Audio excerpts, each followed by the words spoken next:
제1장 밑 빠진 독 그래도 계속 부었다.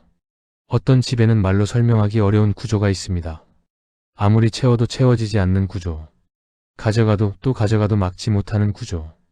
그 집에 딸로 태어난 여자가 있습니다. 40대 초반 이미영 씨. 그녀의 아버지는 평생 사업을 했습니다. 크게 성공한 적도 있고 크게 무너진 적도 있습니다. 그리고 무너질 때마다 손을 내밀었습니다. 딸에게. 미영 씨가 대학에 다니던 시절부터였습니다. 학자금 대출을 받았는데 아버지가 먼저 썼습니다. 미영 씨는 아르바이트를 해도 갚을 수가 없었습니다. 결국 신용불량자가 됐습니다. 사회에 나오기도 전에 이미 빚을 지고 시작한 삶이었습니다. 그래도 아버지였습니다. 그래도 내 아버지였습니다. 그래서 버텼습니다. 결혼을 했습니다. 남편 이태현 씨는 그 빚을 3년 동안 대신 갚아줬습니다. 사랑하는 사람의 짐을 같이 지겠다는 마음이었습니다. 결혼식이 끝나고 피로연 자리에서 들어온 축의금이 있었습니다. 두 사람이 새 출발을 위해 써야 할 돈이었습니다. 그 돈을 아버지가 가져갔습니다. 전부. 미영 씨는 그 자리에서 아무 말도 하지 못했습니다. 막아야 했는데 막지 못했습니다. 그것이 시작이었습니다. 정확히 말하면 그것이 계속의 시작이었습니다. 이후로도 아버지는 미영 씨의 카드를 썼습니다. 남편 태연 씨의 카드도 썼습니다. 갚겠다고 했습니다. 갚지 않았습니다. 결혼 직전에는 남편에게 보증을 서달라고 했습니다. 돈도 빌려갔습니다. 그렇게 가져간 돈이 억대가 넘습니다. 지금도 줄 마음은 전혀 없으시고 필요하면 계속 빌려달라고 하세요. 미영 씨의 말은 담담했습니다. 오래 익숙해진 담담함이었습니다. 그 담담함 안에 얼마나 많은 것들이 눌려있는지는 그녀의 손이 잠깐 떨릴 때 느껴졌습니다. 태연 씨는 욕을 합니다. 장인어른을 향해, 상황을 향해, 때로는 미영 씨를 향해. 그 많은 욕을 하면서 왜 계속 줬냐고요. 그 말을 들을 때 미영 씨는 대답을 못했습니다. 그녀도 모르기 때문입니다. 왜 계속 줬는지, 왜 계속 막지 못했는지. 밑 빠진 독에 물을 붓고 있다는 걸 알면서도 멈추지 못하는 사람이 있습니다. 그 사람은 나쁜 사람이 아닙니다.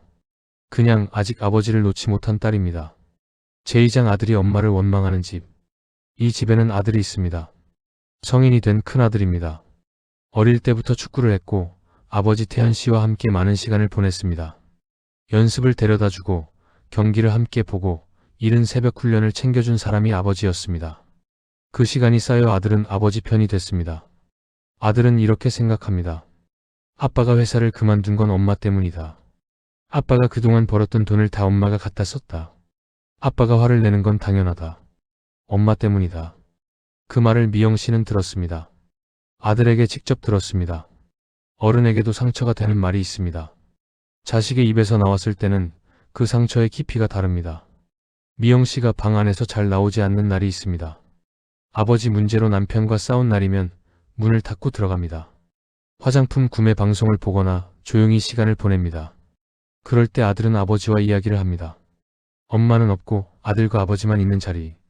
그 자리에서 엄마에 대한 이야기가 쌓입니다. 큰아들이 대학에 가는 나이가 됐습니다. 어느 학교, 어느 과를 갈지 물어봐도 대답이 없습니다. 궁금해하지 마세요. 엄마에게 한 말이었습니다. 엄마인데 왜 궁금해하면 안 되냐. 미영 씨가 되물었지만 돌아온 대답은 없었습니다. 태연 씨는 등록금을 아들에게 해줄 생각이었습니다. 몰래 모아두던 주식이 있었습니다. 그런데 미영 씨가 그것을 아버지 빚 갚는 데 써버렸습니다. 아무도 모르게 모아두던 돈이었습니다. 첫째 아이의 대학 등록금을 위한 돈이었습니다. 그 돈이 사라졌습니다. 태연 씨가 미영 씨에게 말했습니다.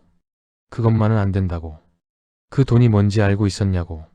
미영 씨는 알지 못했습니다. 말해주지 않았으니까요. 서로가 서로에게 말하지 않는 것들이 너무 많아진 집이었습니다. 아들은 지금 어떤 학교를 가는지 말하지 않습니다. 엄마에게만 말하지 않습니다.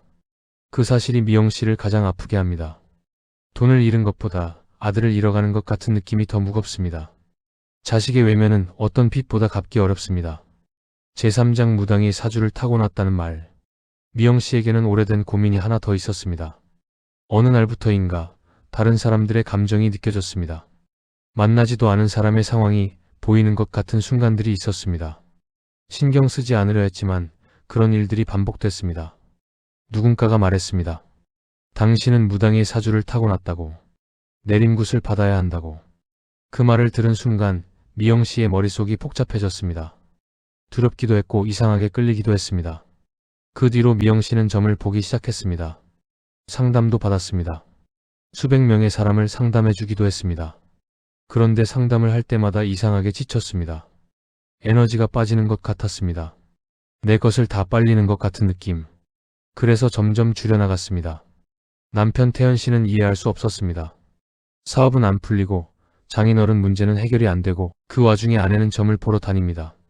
화가 났습니다. 귀에 걸면 귀걸이, 코에 걸면 코걸이 아니냐. 듣고 싶은 말만 골라 듣는 것 아니냐. 그렇게 생각했습니다.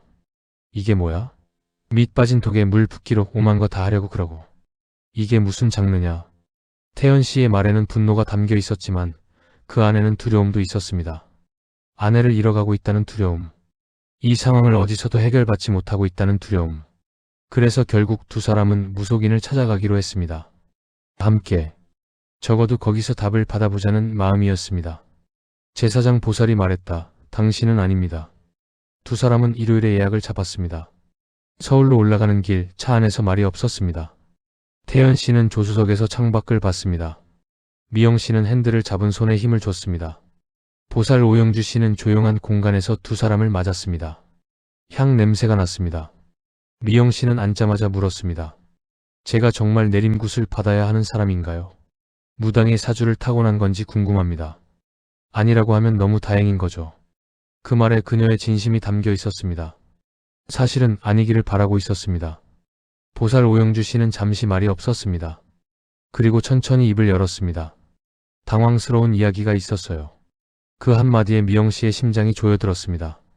저의 개인적인 소견으로는 저는 아닙니다. 미영 씨가 숨을 내쉬었습니다. 그 숨 안에 얼마나 많은 것들이 있었는지 그냥 숨이 아니었습니다. 몇 년치의 무게가 담긴 숨이었습니다. 보살은 계속 말했습니다. 방울을 흔들어 쓰러졌던 것, 그것은 내림의 의식이 아니라고. 접신이 됐던 것도 아니라고. 무속인 집안이 대대로 이어진다는 말은 맞기도 하지만 그릇이 돼야 담을 수 있다고. 그 그릇이 미영 씨에게는 없다고. 옆에서 듣던 태연 씨의 표정이 굳었습니다. 시원해야 했는데 이상하게 기분이 무거웠습니다. 그 자리에서 태연 씨가 말했습니다. 그럼 왜 점은 계속 받냐? 무당도 아닌데 왜 거기 돈을 갖다 버렸냐? 미영 씨는 대답하지 못했습니다. 보살이 조용히 끼어들었습니다.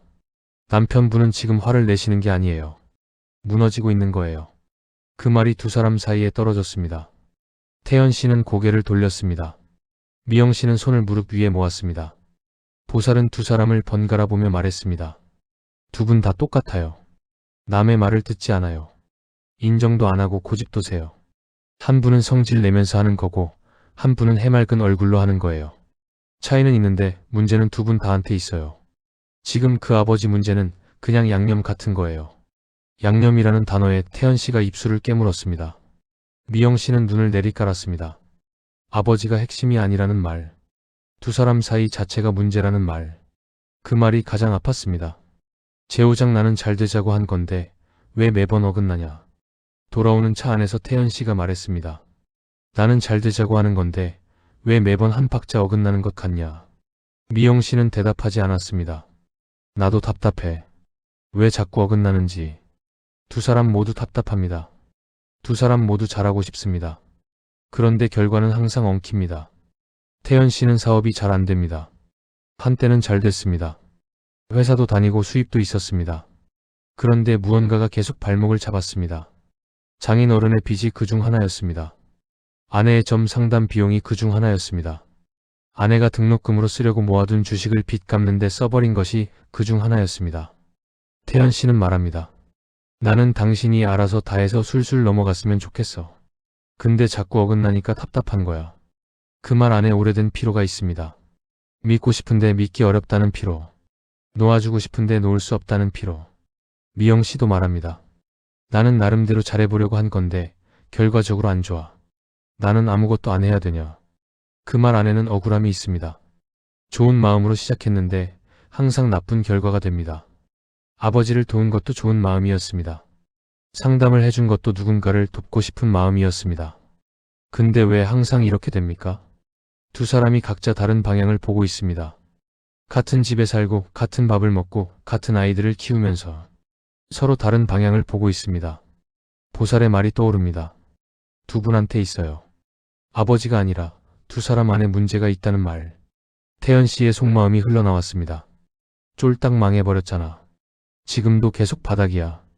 다음 달에 더 죽게 생겼는데 도대체 이게 뭐 때문에 그런 건지 모르니까 답답한 거야. 사업이 안 되는 이유를 찾고 싶었습니다. 무언가 막고 있는 것이 있다면 그것을 걷어내고 싶었습니다. 그래서 보살에게 간 것입니다. 그런데 보살은 그 막힌 것이 기운이 아니라 두 사람이라고 했습니다. 그 말을 받아들이기가 쉽지 않았습니다. 미영 씨는 돌아오며 다짐을 했습니다. 지금 이 순간부터 아무것도 안 보였으면 좋겠어요. 사업에 집중하고 싶어요. 그 다짐이 얼마나 갈지 본인도 모릅니다. 그러나 입 밖으로 꺼낸 말에는 힘이 있습니다. 적어도 오늘만큼은 그 다짐이 진심이었습니다. 제6장 이혼 70%, 두 사람이 선택의 기로에 서다. 집에 돌아왔습니다. 보살에게서 들은 말들이 머릿속을 맴돌았습니다. 두 분 다 똑같아요. 문제는 두 분 다한테 있어요. 아들이 벌써 돌아섰잖아요. 아들이 벌써 돌아섰다는 말. 그 말이 두 사람 사이에 내려앉았습니다. 미영 씨가 먼저 말했습니다. 솔직히 까놓고 말하면 오늘 저의 이혼 생각은 70%예요. 그 말을 들은 태연 씨가 잠깐 멈췄습니다. 그리고 천천히 말했습니다. 저는 50% 정도. 숫자가 달랐습니다. 그런데 두 사람 모두 숫자를 말했다는 것이 중요했습니다. 이혼을 생각하지 않는다고 하지 않았습니다. 어느 정도인지를 말했습니다. 그 정직함이 오히려 무거웠습니다. 미영 씨는 말했습니다. 지금 이것만 된다면 그냥 우리 애들 데리고 내가 살고 싶어요. 아이들을 데리고 혼자 살고 싶다는 말. 이미 그 그림을 그려봤다는 말입니다. 태연 씨도 내심 알고 있습니다. 이대로는 안 된다는 것을. 자신이 분노를 쏟아내는 방식도 미영 씨에게 상처가 된다는 것을. 장인 어른에게 줬던 돈도 결국 못 받을 것이라는 것을. 알면서도 화를 멈추지 못했습니다. 알면서도 계속 욕을 했습니다. 두 사람의 문제는 장인 어른이 만든 것이 아닙니다. 그것이 계기가 됐을 수 있지만 균열은 두 사람이 서로에게 말하지 못하는 것들 안에서 자랐습니다. 비밀로 모은 주식, 아들에게 듣지 못한 학교 이름, 방 안에서 혼자 보내는 시간들, 욕을 하면서도 계속 돈을 준 이유, 서로에게 설명하지 못한 것들, 그것들이 지금 이 자리를 만들었습니다. 보살이 마지막으로 말했습니다. 해결 안 되잖아요. 내가 해야지요. 제3자가 보는 게 정확하거든. 결국은 두 사람이 해야 합니다. 보살도 점도 신도 대신해 줄 수 없습니다. 이혼 70%와 50%. 그 숫자가 0이 될 수도 있고 100이 될 수도 있습니다. 지금 이 순간 두 사람이 어느 방향을 선택하느냐에 달려 있습니다. 미영 씨가 창밖을 바라봤습니다. 태연 씨가 긴 숨을 내쉬었습니다. 말이 없었습니다. 그러나 두 사람 모두 아직 자리를 뜨지 않았습니다. 그것이 지금 이 두 사람이 가진 가장 마지막 가능성입니다. 이 영상이 좋았다면 구독과 좋아요 꼭 부탁드립니다. 선생님, 감사합니다. 행복하세요.